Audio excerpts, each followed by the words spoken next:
আরে ধুর, সারা বছর লাগে না, লক্ষ্মী পুজোর দিন লক্ষ্মী পুজো করলেই হয়। নয়, ভুল বললাম। তার একটা কবিতা শোনো, যে লক্ষ্মী পুজো সবাই করে লক্ষ্মী পুজোর দিনে, মূর্তি মায়ের ঘটা করে আনবে সবাই কিনে।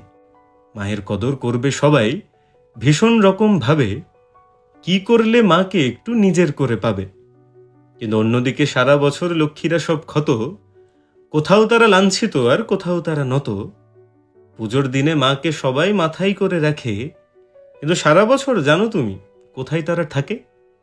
এক লক্ষ্মী দোকান চালায় ব্যস্ত শহর মোড়ে, এক লক্ষ্মী র্যাপিডোতে বাইক নিয়ে ঘোরে, এক লক্ষ্মী ওড়ায় জাহাজ মেঘের শহর চিরে, এক লক্ষ্মী পড়াই ভালো ভর্তি ক্লাসের ভিড়ে, এক লক্ষ্মী মেডেল যেতে এতই খেলে ভালো, এক লক্ষ্মী নিজের হাতে সাফাই করে কালো, এক লক্ষ্মী লক্ষ্মী হয়েই বিলীন হয়ে যায়, রান্নাঘরের চার দেওয়ালে জগৎ খুঁজে পায়, এক লক্ষ্মী বাঁচায় জীবন মৃত্যু মুখে লড়ে, সেই লক্ষ্মীর ছিন্ন দেহ কোনায় থাকে পড়ে, সেই লক্ষ্মী পায়নি পুজো, পায়নি কারোর মান, লক্ষ্মী হয়েও সবার মাঝে খুইয়ে দিল প্রাণ।